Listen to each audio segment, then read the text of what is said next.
Assalamualaikum warahmatullahi wabarakatuh, Nak. Yang belum join silakan join ya.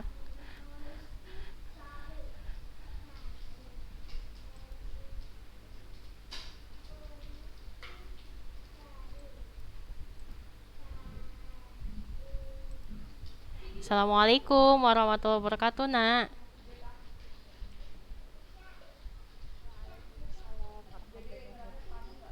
Alhamdulillah. Yang belum join silakan join ya Zoom-nya. Insya Allah kita mulai Zoom hari ini. Sesudah kakak-kakak ini pada libur semua selama PTS adik-adiknya. Ya, yuk.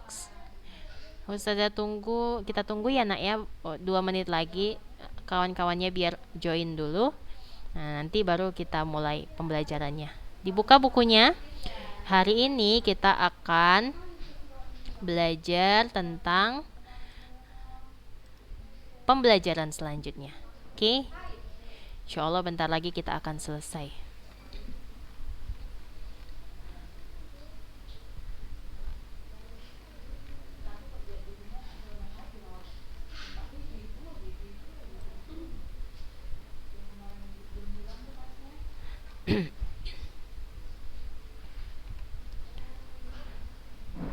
Nah, kemarin kan Ustazah kasih tugas ya sama kakak-kakaknya. Sama kakak kelas 12 nih, Ustazah kasih tugas tentang hukum Mendel kedua yang dua sifat beda. Alhamdulillah, syukron bagi yang sudah mengerjakan, bagi yang belum silakan dikerjakan nak biar ngerti tentang hukum Mendel 2-nya. Gimana cara menghitungnya, karena insya Allah kita selanjutnya nanti akan itu pembelajarannya, ngitung-ngitung pewarisan sifat ya.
Oke, kita mulai pembelajarannya ya nak.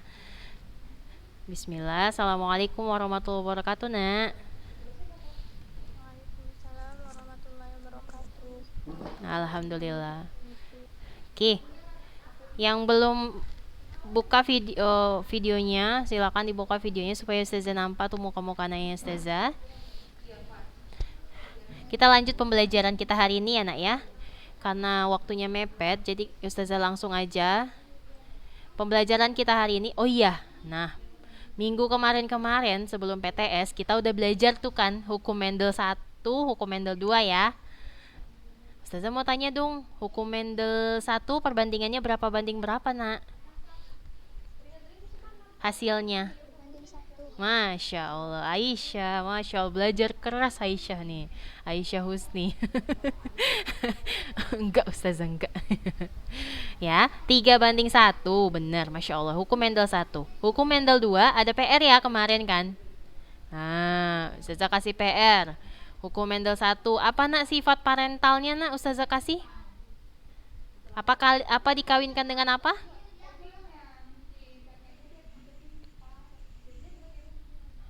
Apa PR-nya kemarin itu? Ayo, buka lu bukunya.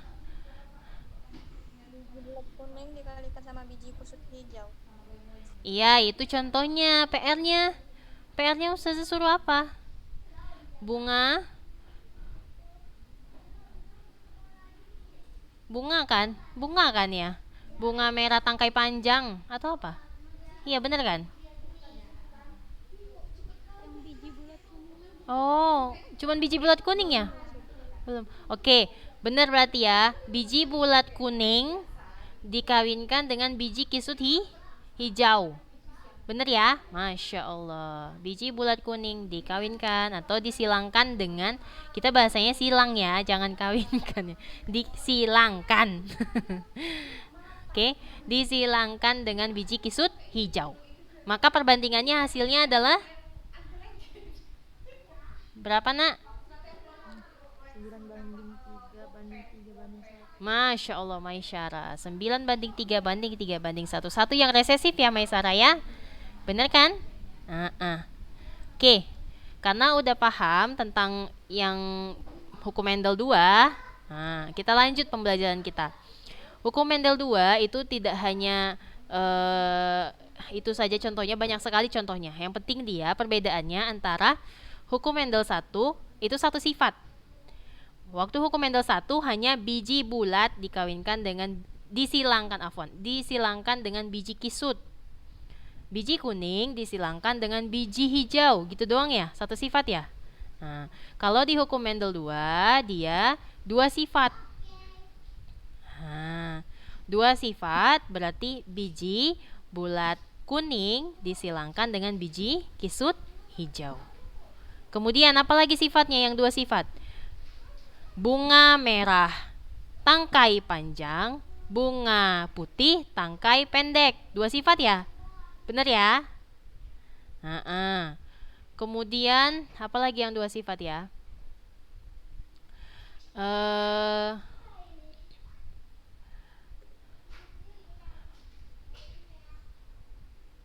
Apalagi? Oh, kacang hijau tangkai panjang dengan kacang kuning tangkai pendek. Dua sifat ya, Nak? Nah, begitu ya pokoknya. Kalau lihat nanti soalnya dua sifat beda, berarti kamu pakai hukum Mendel 2.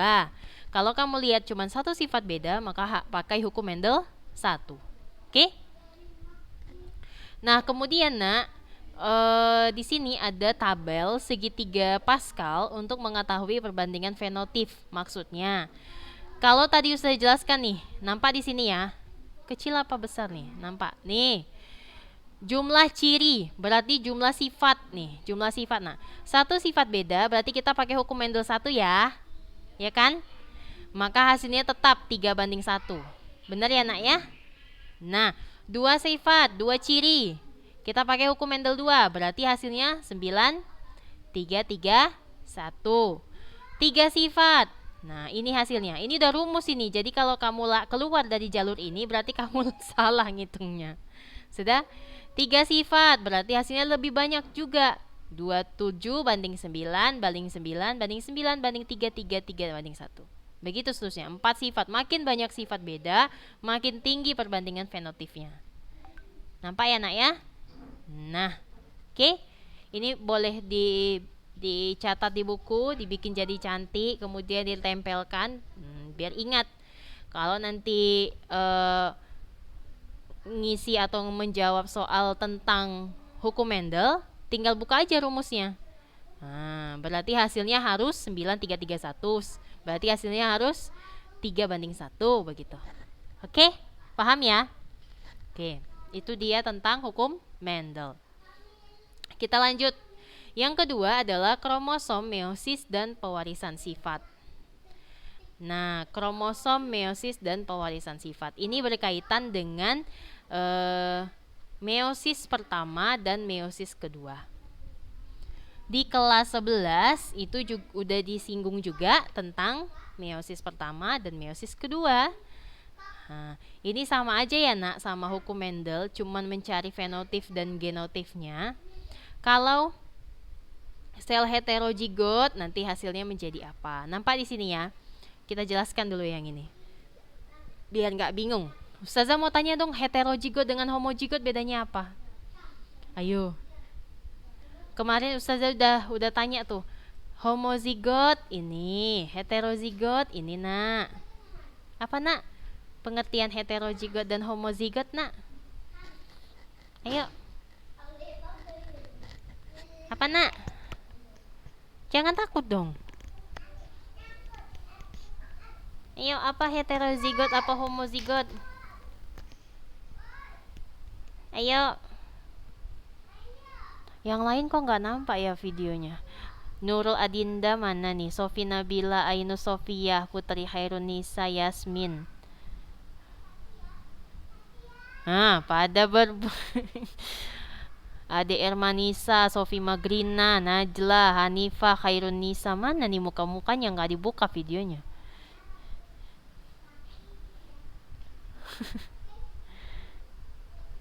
Ayo mana nih?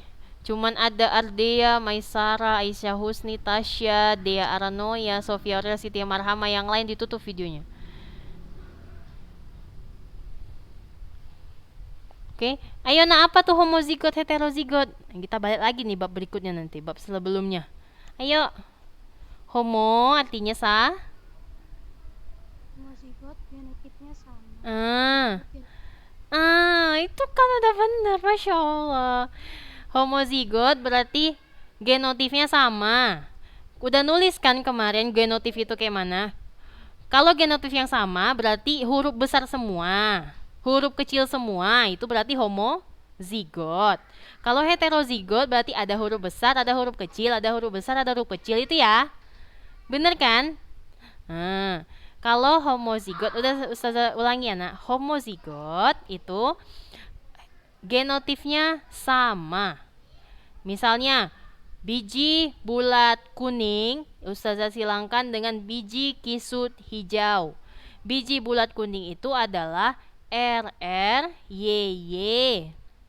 YR besar, R besar, Y besar, Y besar.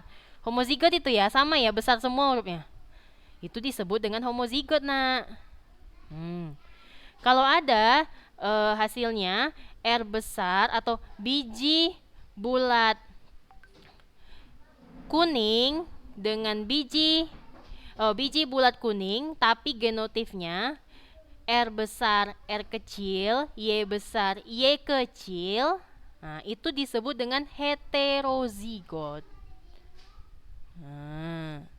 Paham ya? Pokoknya tengok genotipnya, tengok hurufnya. Kalau hurufnya huruf besar semua, itu berarti homozigot. Huruf kecil semua, berarti itu homozigot, nak.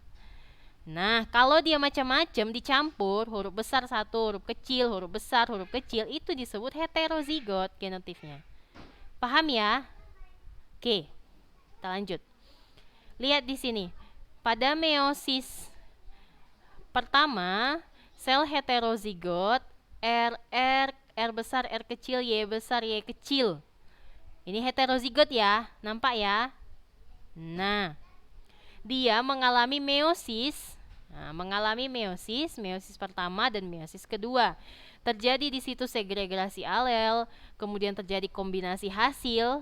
Maka hasilnya setelah meiosis kedua dari satu sel heterozigot R besar, R kecil, Y besar, Y kecil, hasilnya adalah, lihat di sini.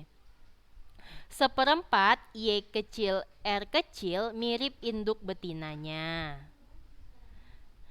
Seperempat Y besar, Y kecil mirip induk jantannya.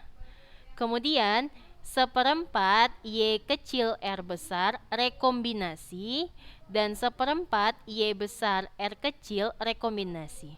Berarti kalau perbandingan antara yang mirip induk dengan hasil kombinasinya adalah 50% mirip induk, benar ya? Dan 50% mirip, dan 50% hasil gabungan antara kedua induknya atau rekombinasi. Rekombinasi itu nak gabungan. Paham ya? Misal, gini nih konsepnya nih. Udah bingung anaknya Ustazah. Nih, misal laki-laki rambut keriting, kulit putih. Sudah nikah dengan perempuan rambut lurus, kulit hitam. Nah, ingat-ingat. Laki-laki rambut keriting, kulit putih, nikah dengan perempuan rambut lurus, kulit hitam. Anaknya rambut keriting, kulit hitam. Berarti itu kombinasi ya.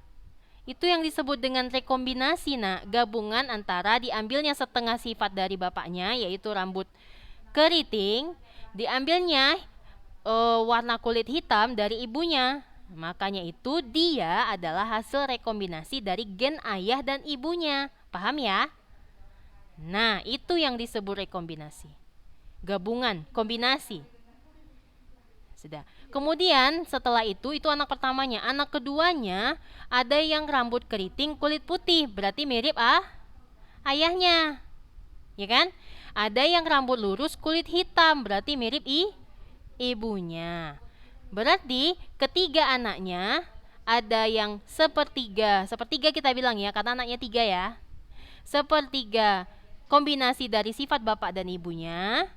Sepertiga lagi adalah mirip bapaknya, sepertiga lagi adalah mirip ibunya. Benar ya?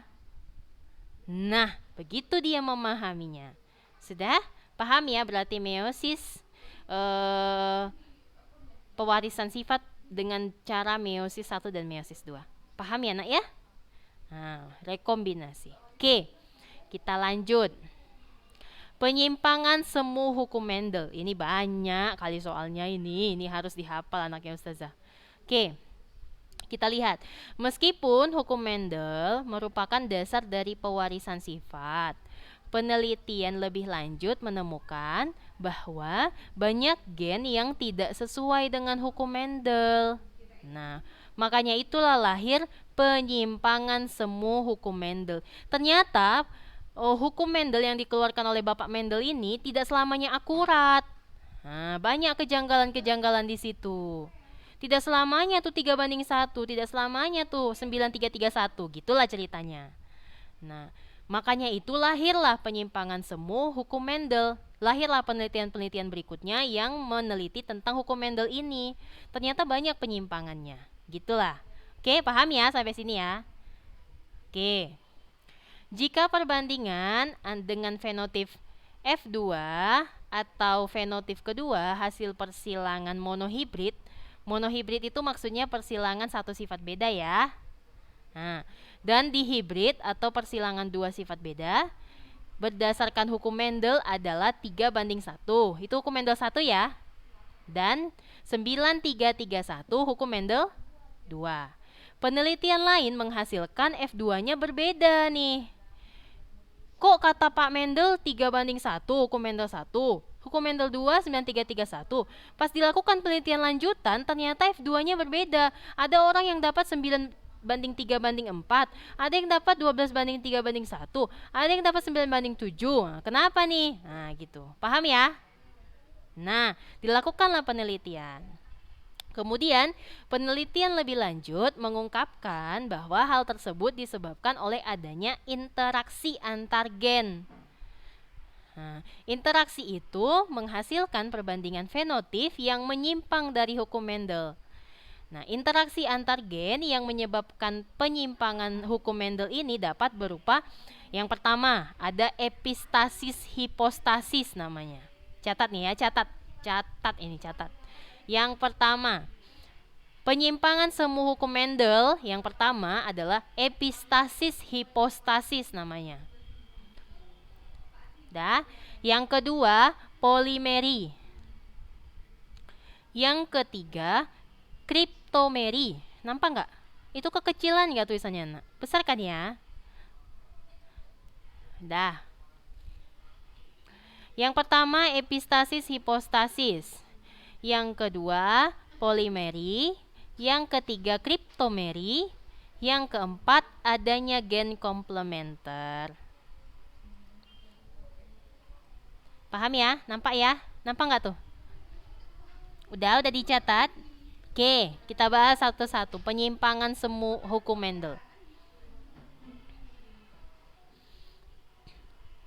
Sudah?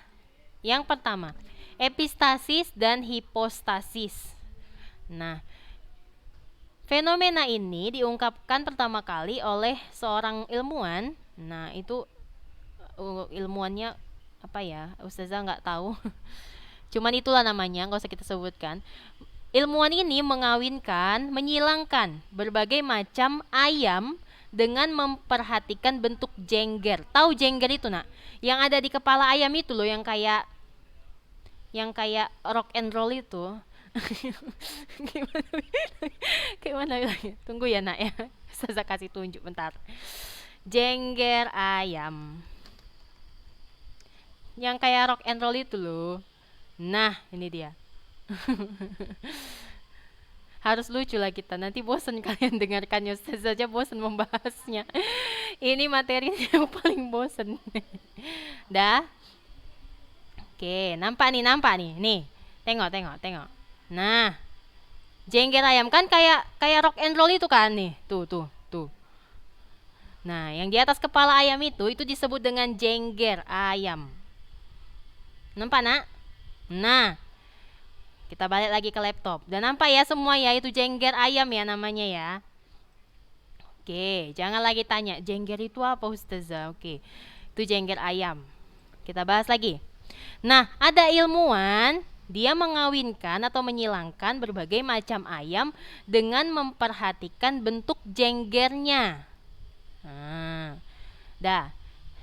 Kemudian kemudian dia menyilangkan antara ayam yang berjengger tipe rose atau yang bentuknya kayak mawar di atas kepalanya. Ada yang sebaknya bentuk mawar. Tuh, dah. Disilangkannya dengan yang tipe ercis atau tipe kacang.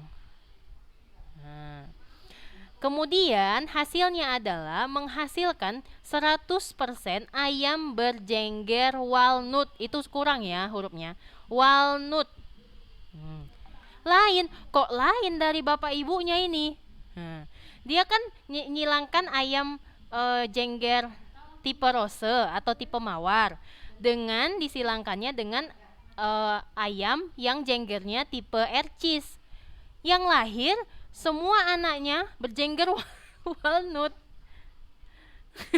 Lain dari dua parentalnya tadi. Paham ya? Oke, paham ya nak ya? Oke, hasilnya 100% ayam berjengger walnut.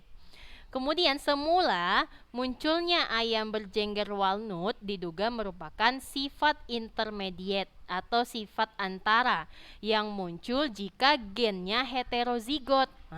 Jadi dia berprediksi kayak gini. Oh, berarti nih kayaknya nih yang ayam berjengger tipe mawar tadi sama yang tipe ercis tadi itu heterozigot berarti. Tadi kita udah nyinggung ya heterozigot itu apa ya. Oh, berarti genotipnya ini beda-beda nih, bukan yang sama itu, bukan yang homozigot. Gitulah dia berprediksi. Paham ya? Oke. Harus seru kita menceritakannya, nak. Udah? Akan tetapi, jika ayam F1 berjengger walnut tersebut dikawinkan dengan sesamanya yang sama-sama walnut juga, dihasilkanlah 4 fenotip dengan perbandingan 9331. Pas sudah dikawinkan nih si walnut sama si walnut, hasilnya jadi 9331, balik lagi ke hukum Mendel kedua. Paham ya nak ya? Padahal parentalnya tadi tuh beda. Dikawinkan yang ayam jengger tipe mawar dengan ayam jengger tipe ercis, hasilnya yang tipe walnut. Nggak ada yang mirip bapak ibunya. Kemudian pas dia dikawinkan dengan sesamanya yang sama-sama tipe walnut, hasilnya adalah 9331, balik lagi ke hukum Mendel kedua. Hasilnya adalah 25 hasilnya tunggu ya, fenotipnya kita baca. Fenotipnya adalah rose atau tipe mawar yang hasil 9331 tadi. Dihasilkanlah fenotip tipe rose atau tipe mawar, tipe ercis atau tipe pi, dan tipe walnut, dan muncullah satu sifat baru lain yaitu tipe single atau tipe tunggal. Gini ceritanya. Paham? Nampak? Nampak ya? Oke. Kemudian ditaruhnya lah diagram persilangan ayam berjengger mawar dengan ayam berjengger ercis tadi. Kita lihat. Kenapa dia bilang bisa beda? Kita lihat ya. Nah, nampak nak? Oke. P1 parental pertamanya genotip